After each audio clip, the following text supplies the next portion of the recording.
Assalamualaikum warahmatullahi wabarakatuh. Selamat siang anak-anak semua. Bagaimana kabar kalian? Sehat? Alhamdulillah.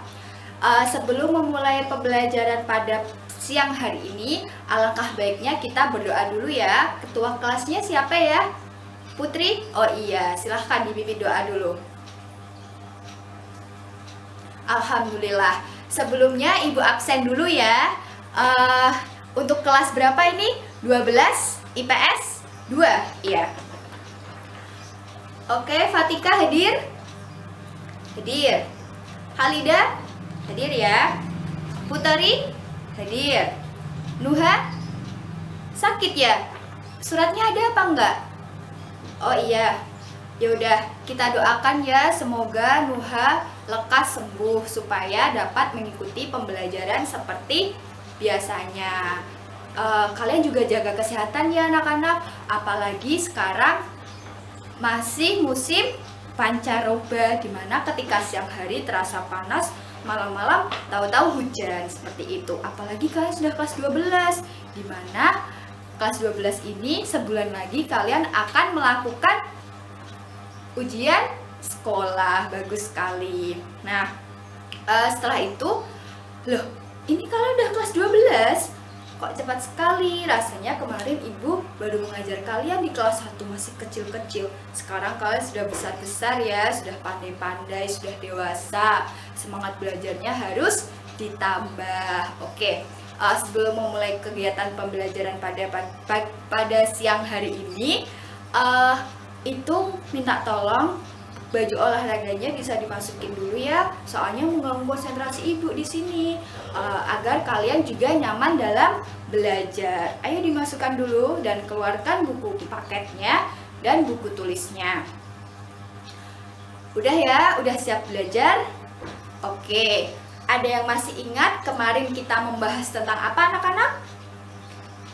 Betul sekali, tentang globalisasi terhadap komunitas lokal. Nah, namun pada siang hari ini Ibu tidak akan membahasnya lagi karena sudah dibahas pada pertemuan kemarin.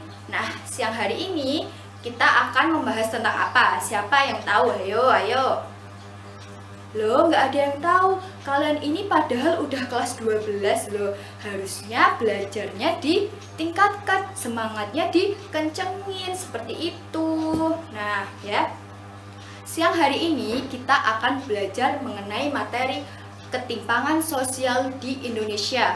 Namun sebelum Ibu menjelaskan, Ibu akan memaparkan dulu apa sih tujuan kita belajar ini. Nah, yang pertama itu agar kalian mengetahui apa hakikat dari ketimpangan sosial. Yang kedua, agar mengetahui bentuk-bentuk ketimpangan sosial beserta contohnya yang ada di Indonesia. Nah, yang ketiga, supaya menumbuhkan rasa empati kalian terhadap ketimpangan yang ada di Indonesia dan bagaimana partisipasi kalian dalam menghadapi ketimpangan sosial ini. Seperti itu. Kalian sudah siap materinya pada siang hari ini? Siap ya? Nah, pada materi kali ini Ibu sudah membawa alat peraga. Tebak, ini apa? Nah, ini adalah kita analogikan sebagai timbangan ya anak-anak, di mana beban A jauh lebih berat sehingga berada di bawah. Nah, beban B ringan ada di atas. Nah, di dalam timbangan ini terdapat ketidakseimbangan. Begitu pula dengan ketimpangan sosial. Jadi, ketimpangan sosial merupakan suatu keadaan di dalam suatu masyarakat adanya ketidakseimbangan, ketimpangan, kesenjangan, ketidakmerataan, dan lain sebagainya karena suatu perbedaan. Artinya apa?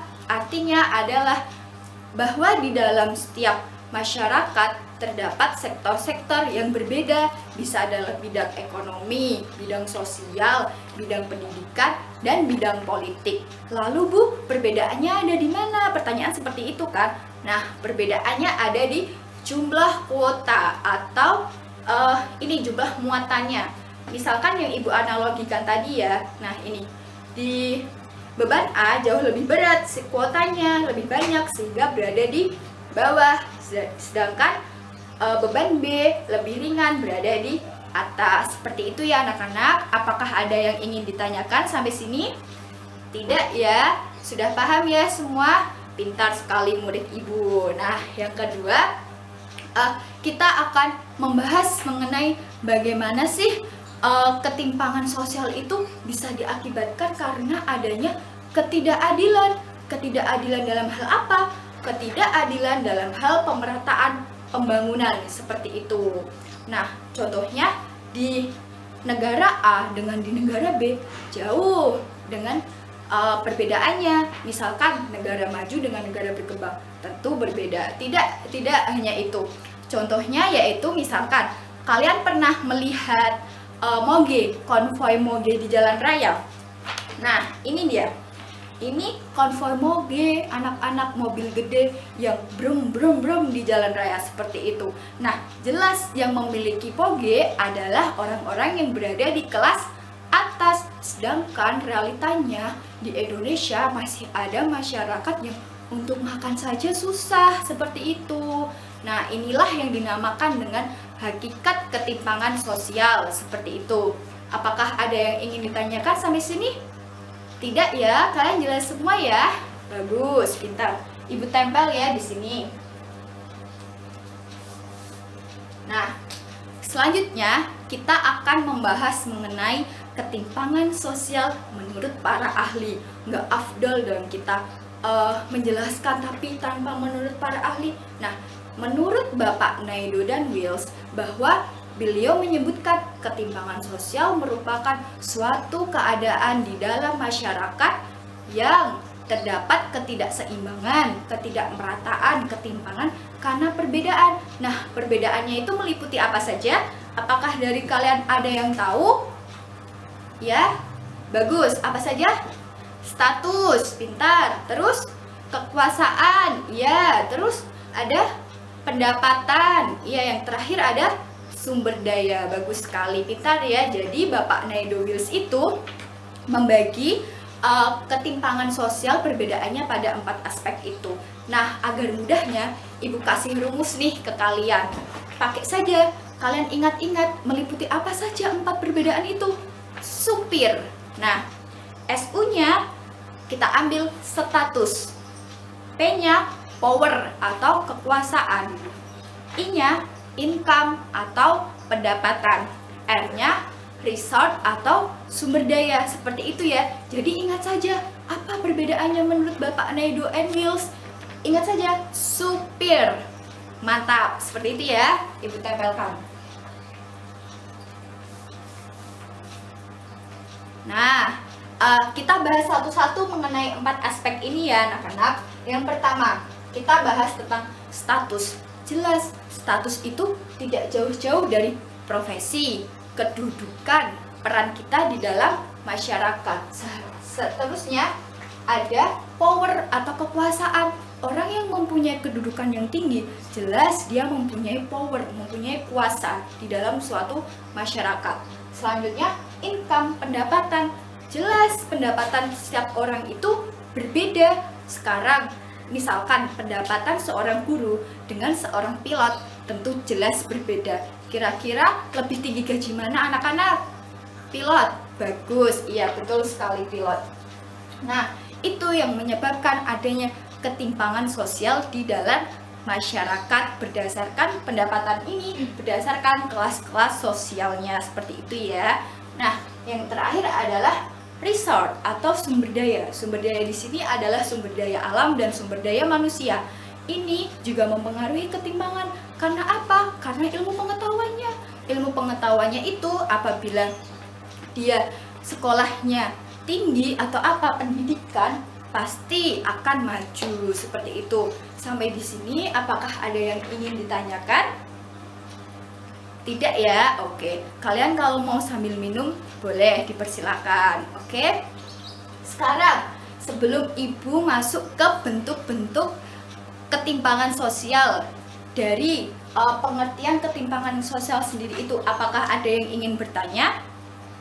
Tidak ya? Bagus. Kelas 12 sudah pandai-pandai. Nah, selanjutnya Ibu akan menjelaskan bentuk-bentuk ketimpangan sosial. Menurut Caniago, Bapak Caniago ini membedakan bentuk-bentuk ketimpangan sosial menjadi 6. Apa saja? Ayo, yang bisa jawab. Iya, Vika. Betul, ketimpangan di kota dengan desa. Selanjutnya, Putri. Iya, tentang ketimpangan ekonomi. Terus, iya, besok lagi dibaca dulu ya. Ibu akan membacakan lagi. Jadi ada 6 anak-anak. Yang pertama, ketimpangan antara kota dengan desa. Yang kedua, ketimpangan pembangunan sumber daya manusia. Yang ketiga, ketimpangan ekonomi. Yang keempat, ketimpangan antar sektor di lingkungan swasta. Yang kelima, ketimpangan ekonomi namun berdasarkan beberapa sektor yang istimewa. Nah, yang keenam, ketimpangan wilayah dan subwilayah. Seperti itu. Kita bahas satu persatu ya. Yang pertama, ketimpangan kota dengan desa. Di sini tentu jelas berbeda anak-anak antara ketimpangan di desa dengan di kota. Contohnya, ini karena apa sih Bu kok ada ketimpangan di kota dan desa? Ini karena ketidakmerataan pembangunan. Seperti itu ya. Nah, ini contohnya apa yang paling mudah? Sistem informasi. Sistem informasi yang masuk di kota jauh lebih cepat dibandingkan di desa. Misalnya, sinyal. Kalian apabila pergi ke desa, sinyalnya susah, berebet seperti itu ya, dibandingkan dengan sinyal di kota, wus, cepat masuknya, seperti itu ya. Itulah ketimpangan yang ada di desa dengan kota. Bentar ya, Ibu tambahkan dulu. Nah, sudah. Selanjutnya yang poin 2 apa tadi? Ketimpangan pembangunan sumber daya manusia. Ya. Nah, kenapa bisa? Karena setiap sumber daya manusia antara orang kota dengan orang desa tentu berbeda. Ini dipengaruhi apa? Ilmu pengetahuan. Nah, inilah yang menyebabkan adanya ketimpangan sosial di sumber daya manusia itu sendiri. Yang ketiga itu tentang ketimpangan ekonomi, yang mana ini mengarah kepada pendapatan. Apabila pendapatan seseorang di suatu masyarakat itu tinggi pendapatannya, tentu barang yang dimilikinya juga banyak. Bisa mereka beli kendaraan, beli televisi, beli macam-macam seperti itu ya. Berbanding kebalik dengan pendapatan seseorang yang sedikit seperti itu. Nah, selanjutnya yaitu ketimpangan antar sektor di lingkungan swasta. Hal ini adalah misalnya dalam hal ini itu investor-investor asing yang masuk ke dalam Indonesia, membuat pabrik, membuat perusahaan. Nah, investor asing itu mempunyai modal yang besar, aset yang banyak, konsentrasi skalanya luas. Nah, ini akan mematikan perusahaan atau pabrik atau di Indonesia seperti itu. Nah, inilah yang menjadi sorotan mengapa adanya ketimpangan sosial. Selanjutnya yang kelima yaitu mengenai ketimpangan ekonomi di ranah ada sesuatu yang istimewa seperti itu. Nah, ini contohnya adalah pembangunan apartemen dengan rusunawa. Tentu mengenai administrasi dan perizinan, pemerintah akan memudahkan yang mana kira-kira? Ayo, kira-kira yang mana? Apartemen atau rusunawa? Benar sekali, apartemen. Tentu pemerintah akan meng-ACC yang apartemen seperti itu ya, anak-anak. Selanjutnya yang terakhir adalah mengenai ketimpangan wilayah dan subwilayah. Hal ini dimaksudkan karena apa? Karena adanya ketimpangan di kota dengan di daerah itu jelas berbeda anak-anak. Ini karena apa? Karena pemerataan pembangunan yang tidak setara. Seharusnya kita semua dan pemerintah itu memperhatikan lagi bagaimana pembangunan di desa sehingga di daerah-daerah, sehingga apa? Sehingga dapat setara, dapat seimbang. Begitu ya. Apakah ada yang ingin tanyakan mengenai barusan yang Ibu bahas tentang bentuk-bentuk ketimpangan sosial? Tidak ada ya? Bagus, murid ibu pintar-pintar semua. Oke, jadi dapat kita simpulkan ya, belajar kita siang hari ini kita telah membahas apa saja tadi? Pengertian ketimpangan sosial. Jadi ketimpangan sosial merupakan suatu keadaan di dalam masyarakat, di antaranya ada ketimpangan, ketidakmerataan, tidak seimbang, dan lain-lain karena perbedaan. Perbedaan itu apa? Perbedaannya meliputi 4 ini. Kita ingat saja tadi mengenai supir menurut Bapak Neido dan Wills. Oke. Selanjutnya kita tadi belajar apa? Bentuk-bentuk ketimpangan sosial. Bagus. Tadi ada berapa anak-anak? Ada 6. Betul sekali. Itu apa saja? Ketimpangan kota dengan desa, ketimpangan ekonomi, ketimpangan wilayah dan subwilayah, dan lain-lain. Seperti itu ya. Apakah ada yang masih belum paham atau masih mau ditanyakan? Ayo silakan. Ada ya? Siapa? Vika? Ya, Vika? Yang keras. Oh, mengapa terjadi apa? Mengapa terjadi ketimpangan sosial? Seperti itu ya. Bagus sekali pertanyaannya. Jadi, mengapa ada ketimpangan sosial? Karena 2 faktor. Yang pertama faktor internal dan yang kedua faktor eksternal. Faktor internal itu berada di dalam diri kita sendiri. Contohnya apa? Tentang ilmu pengetahuan yang kita dapat, seperti itu. Nah, yang eksternal ini kemampuan di luar diri kita sendiri. Misalnya peraturan-peraturan pemerintah, kebijakan, atau tuntutan-tuntutan struktural. Seperti itu ya. Sudah jelas Vika dan teman-teman? Sudah ya? Oke, baik, bagus. Setelah itu kita akan mengakhiri kegiatan belajar kita siang hari ini.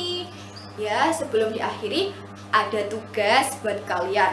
Tugasnya yaitu membuat resume tentang ketimpangan sosial. Masih ketimpangan sosial, namun minggu depan yang akan kita bahas adalah dampak dan upayanya. Jadi kalian mencari dampak dan upaya ketimpangan sosial. Ditulis ya di resume. Minggu selanjutnya, minggu depan kita akan membahasnya lagi, seperti itu. Jadi diskusi kita enak, belajar kita enak. Seperti itu ya anak-anak. Ya, paham? Oke, sebelum kegiatan siang hari ini ditutup, alangkah baiknya kita akhiri dengan berdoa juga. Ayo ketua kelas Putri silakan. Amin. Semoga belajar kita bermanfaat ya anak-anak. Mohon maaf ibu banyak salahnya dalam pengucapan. Seperti itu ya. Terima kasih, selamat siang. Wassalamualaikum warahmatullahi wabarakatuh.